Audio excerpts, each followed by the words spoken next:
Lovely Cheese Pizza presents San Francisco Rush 2049.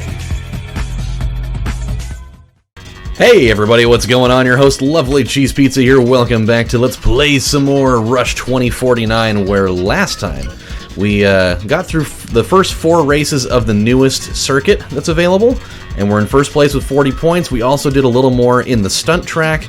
I don't know if we collected any coins or anything. We just did a couple runs with that as we're trying to slowly build up our point total to unlock new stunt courses and other parts and things. So let's get into our next race here. We'll move on to the new track. This is track 5. Mission is kind of a weird place. I'm not as familiar with this one as I am with some of the other tracks in the game, but we're just gonna kind of roll with the punches here and see what happens.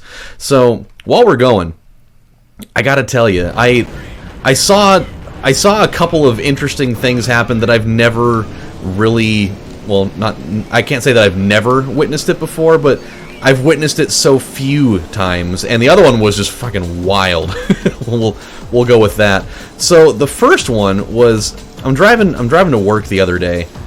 Okay, let's chill out a little bit here. So I'm driving to work the other day, and I'm driving on the freeway, and I'm driving behind this giant ass semi, and he's just kind of plowing along doing his thing, and oh, here we go. Yeah! Oh! I love that trap. That trap is so awesome.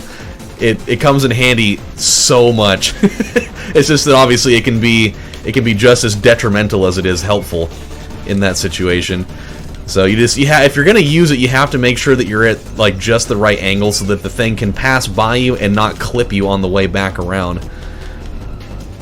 I may not get first in this one. I'm so not familiar with my surroundings here. This is where the fact that I haven't played this in a pretty long time might come back to hurt me pretty bad.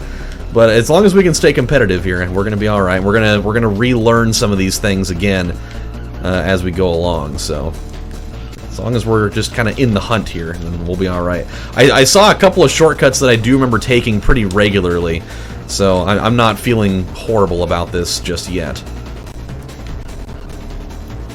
Okay.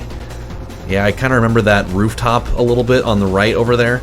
But yeah, so I'm driving along the freeway, and I see this big semi going by, and he's just minding his business, and then all of a sudden, just one of his back tires just blows out, and it just launches this huge chunk of dead tire right behind it, and it went literally just like right next to my car. I was going about 75 miles an hour, and that thing almost hit my windshield. Like, I missed it by maybe like a foot or two.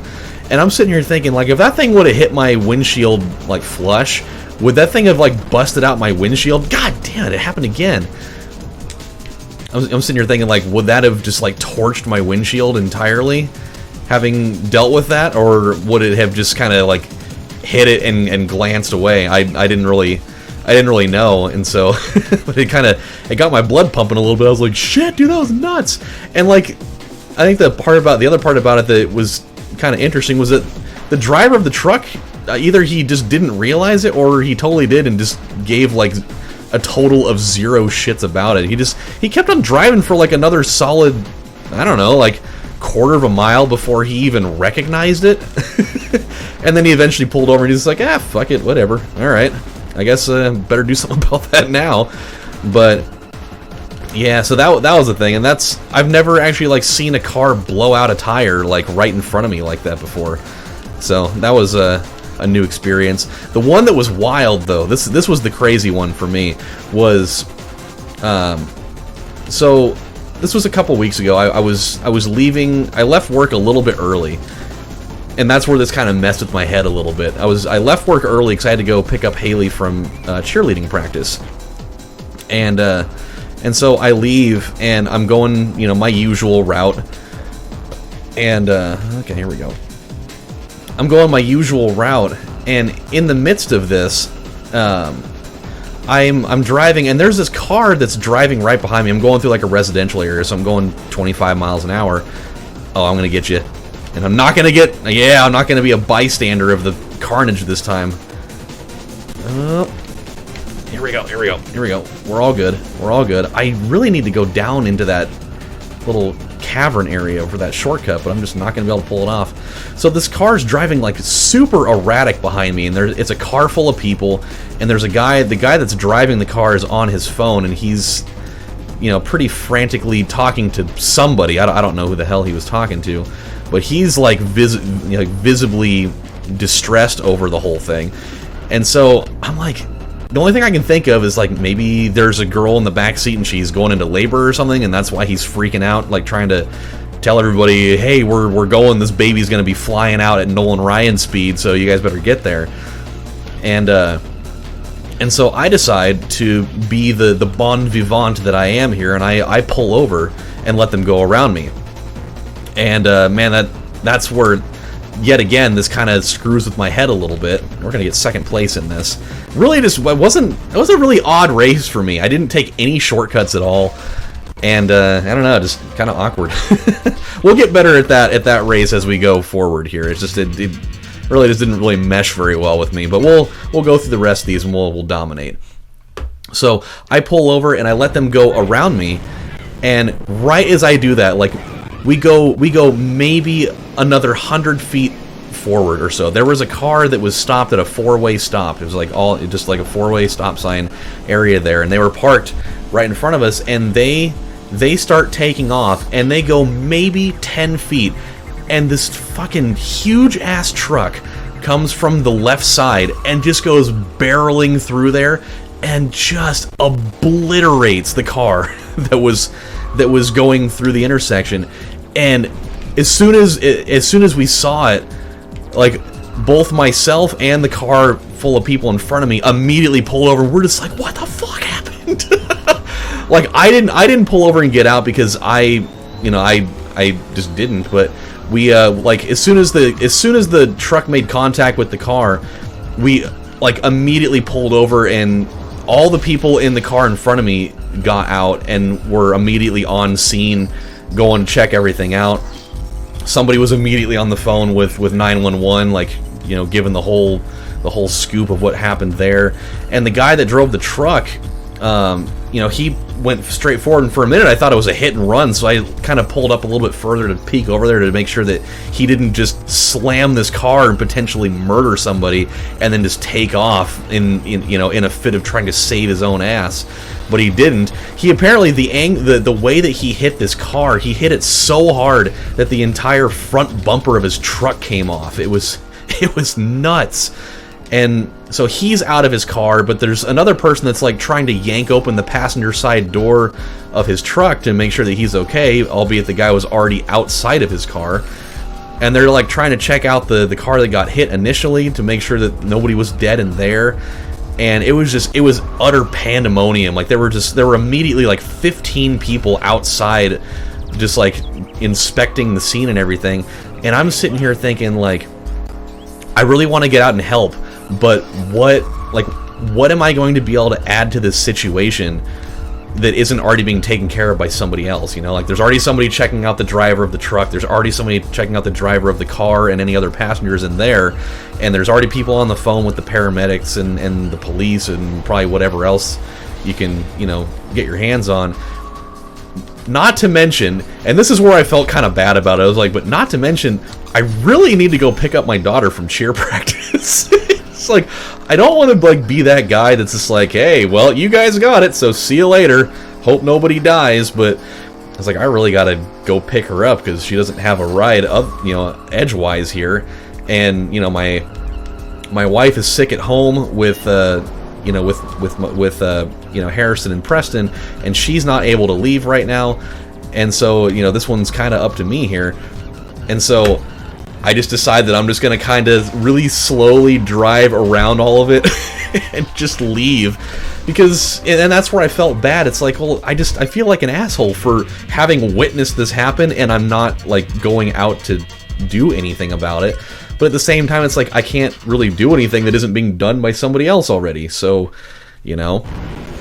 And so I end up taking off, and before I even get down to, like, you know, about a mile away, there's already, you know, ambulances and stuff on the way there. So it made me feel a little bit better. It's like, okay, at least, you know, somebody's going to arrive and help take care of this immediately. And as far as I know, I don't think anybody died. I think I didn't see anything on the internet about it. It was just an accident that was really shitty, and I think some people got hurt, but other than that, not really a big deal. Outside of the fact that, you know, there's going to be 2 people that are going to be searching for new vehicles to drive because both of those fuckers were totaled, and there's going to be probably a lot of emotional damage for a long time if there were young children in the car that are, you know, never going to be able to sit in a car again for a while without, you know, going completely mental, which I totally understand. But yeah, so the part that messed with my head about it though was kind of the events leading up to what happened there. So it's like I left early. I left earlier than I normally would have in that situation to leave to go pick up Haley. Normally I would have just left, you know, at 6 o'clock. I would have gotten there probably like 6:15, no big deal. But I left at 5:45 instead. And so here I am thinking, you know, to myself, like, so, like, what would have happened? What would have happened if I would have left like 30 seconds earlier or like a minute earlier? Because when I left, I forgot something inside the store here, and so I had to go back in and get it. And so my brain ends up drawing up the scenario of, well, what would have happened if I had already had that thing and I didn't have to go back and get it, and I just left? Would that car that just got massacred have been me instead? You know, and it just like, I started running through all these different scenarios that just totally jacked up my psyche for a little while. And it just, I kept seeing it playing out in front of me for like a good solid day or two. And like hearing the sound of the car just getting crunched, and like seeing the truck's bumper just laying on the ground. There was so much of it that I was just like, it was really just uncomfortable to look at. The thing that was good though was that everybody was wearing seatbelts, because that would have been the last thing that I would have wanted to see, is that, you know, it's a relatively higher than average speed collision, and just somebody gets jettisoned out of the windshield or like out of a side door or something because they didn't have a seatbelt on. But ugh. But the part that pisses me off is like the truck that hit the car in the first place. You know, I know for a 100% fact that fucker was texting while driving. Like, it's not even an argument, because unless that person was from out of town and was like a blind dead dog that got reanimated and placed in the front seat of a car with like a cinder block on the gas, there's no way in hell that person wouldn't have known that they were coming up to a stop sign. That thing is the most blatantly obvious thing in the world. And so it's like, what else could you... Wow, this is an unorthodox way of getting there. Come on. Oh, wow, I hit a dead zone. That was weird. I was outside of the actual boundary of the race. That was interesting. I don't think I've ever had that happen before. The things that you can discover when you forget how to drive. But it's just like, you know, that fucker totally, you know, was face deep in his phone saying, you know, texting somebody that it was a response that wasn't even fucking necessary. It's like, you could have waited until you were at least at the stop sign before you texted your friend, oh, give me the fucking extra hot wings, I'm ready to blow my fucking asshole right out of my ass. And I'll drink like 38 beers all at once because I'm going to impress all the bitches. If that was even the conversation. Hey, new lap record. Look at that. Good shit. So let's move on to another one. We get to do Sunset. We get to do we get to do Civic. We get to do the Breaker. Yeah. Dude, it was weird. It was really weird. I still, on occasion, I'll come back to that and just kind of replay it in my head a little bit, and I'm just, ugh. Not good at all. Not good at all is what I say about that. Whoa! Oh, damn it. That's gonna sting. That's gonna leave a mark. We kind of fucked that up. We're still in first, though, so that is good. I think one thing that I'm going to do when we get done with this circuit is that we're going to go through some of the levels, and we're going to pick up some coins. We're going to get a bunch of the really easy ones. That's just kind of a thing that I've been thinking about, especially with this level. Like, Oh, look at that! Oh, that was sick! I wasn't even gunning for that thing. That was super fortuitous. Wow, that was awesome. And we are really screwing this up now. We'll be alright. We're going to respawn inside of that car almost. But yeah, we're going to go through some of the levels and we're going to pick up some coins. Hopefully in the effort that we may unlock something cool with it. I know there's some of these coins that are going to be really difficult to get without like actually not being in a race. Like a lot of these aren't going to organically come as you're just driving along. You're going to have to go out of your way and kind of seek them out. And so I think that's kind of what I want to do potentially in like the next episode. It may not be the next episode, but it'll definitely be as soon as we're done with this circuit. And so I think that's going to be a really helpful thing for us here. Let's go down in here and take a second crack at this. So another thing that I saw that I've been seeing, oh boy, I've been seeing lately on like social media and things like iFunny and Twitter and stuff, are people that are like making their own like makeshift cars, and it's super sick, and I kind of totally want one. I saw a guy, and it's called the Blue Collar Limousine, which is absolutely the coolest shit I've ever seen. It's a guy that he took like a really high-powered leaf blower and like a janitor's bucket and an umbrella, I think was the third piece of it. And he sits in the janitor's bucket and he has the leaf blower in one hand and the umbrella in another hand. And he extends out the umbrella and he just fires up the leaf blower and he just shoots it into the umbrella and it just like propels him down the street like a car. It's the coolest shit I've ever seen. It is awesome. And then I saw another one. It's a video of this guy. His little makeshift car didn't have a name or anything, but the principle of it was awesome. He took a wheelbarrow and he modified it in such a way that I think he added like a couple of extra wheels on the back of it, and also like a stepping platform that he can stand on, so that he's not that he's like off, up and off the ground.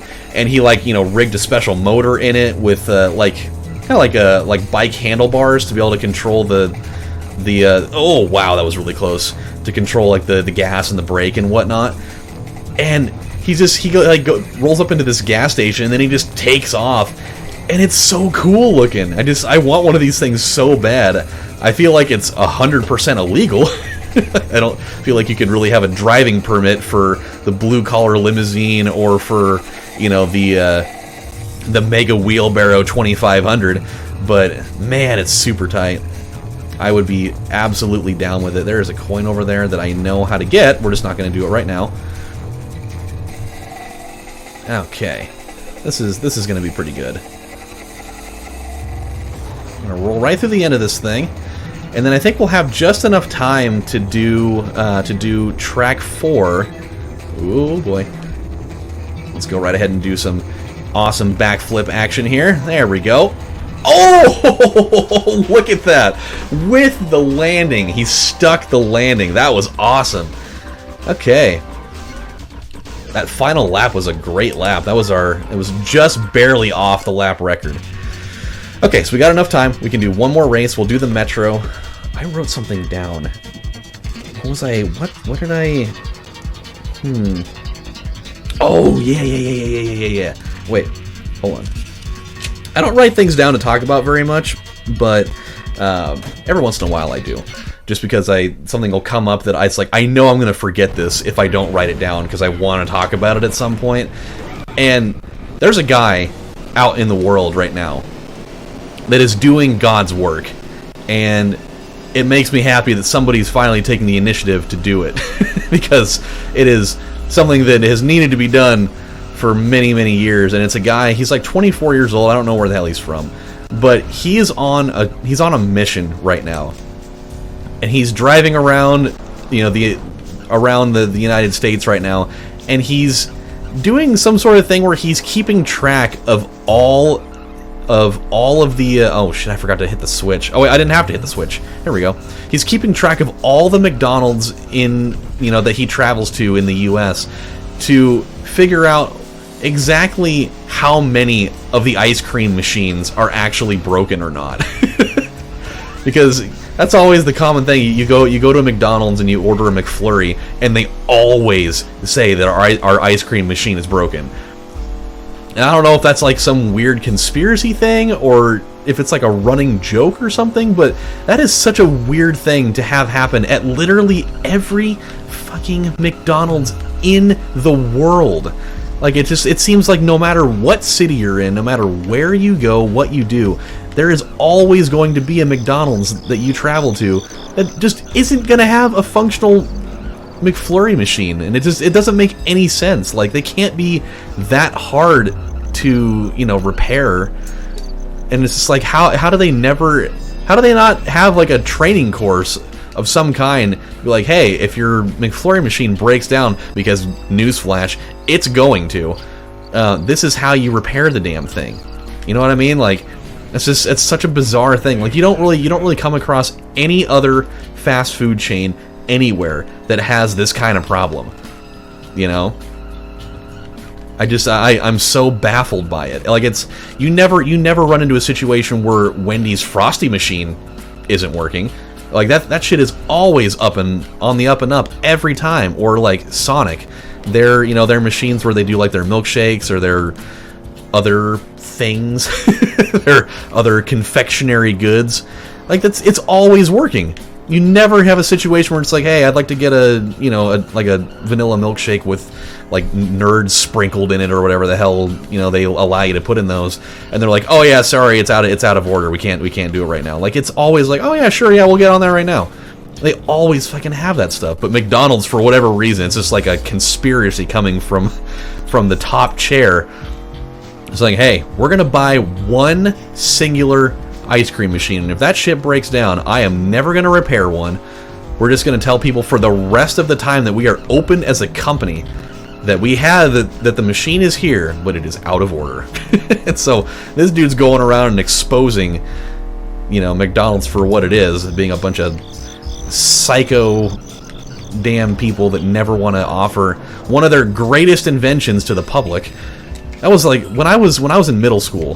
Not only did I have a serious problem, I used to. I think I've told this before on numerous occasions, but when I was in like 6th and 7th grade specifically, my grandparents used to pick me up from school, and they used to always take me to the McDonald's that was right next to the house, and so I'd always get 4 double cheeseburgers, 2 large fries, and a large M&M McFlurry, sometimes 2, depending on the hunger, whatever.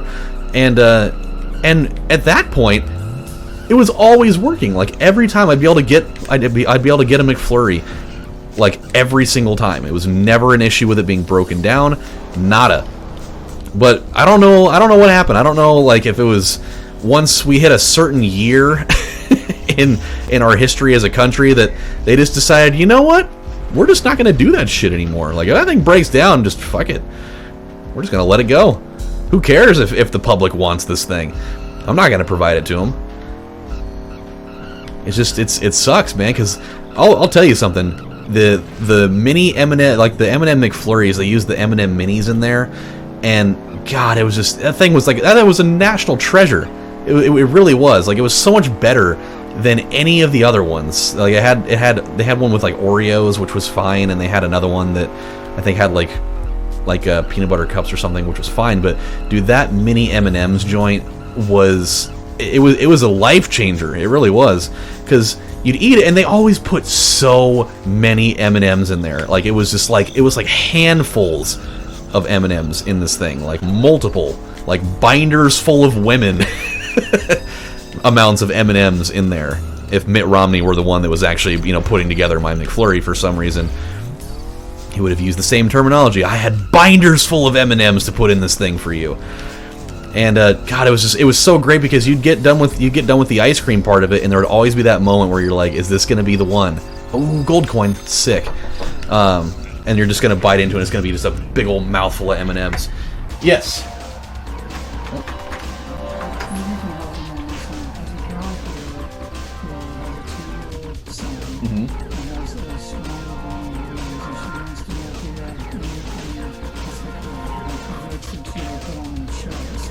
Actually, yes. There is the chest rub from now. There should be one either in the immune set, or it might be over in kind of like the homeopathic set. But it's just called chest rub, like chest rub relief from now. It's in a white container about this size. Okay. That would be perfect. It's literally their version of Vicks. Okay. It's really strong though, so it don't have her use very much. Okay. Well, Might be a little overpowering. Okay, there we go. You guys got to have a little peek into me doing my job. We got a light alloy frame. That's a new piece de resistance that we really needed to have. So when we come back on the next installment of Let's Play Rush 2049, we're going to go into the last race of this circuit, and like I said, we're going to go back through some of the levels, and we're going to go collect some coins. I'm super pumped at the fact that we were able to get a couple of gold coins and a silver, all of which I wasn't really trying to get them, but we got them anyways, so it was awesome. Especially that last one. That last one in the Metro stage is such a pain, so I'm super pumped that one actually happened. So, with that said, my friends, this is your host, LovelyCheesePizza, saying thank you guys for watching, and I will see you next time. Take care, everybody, and have a good one. Bye.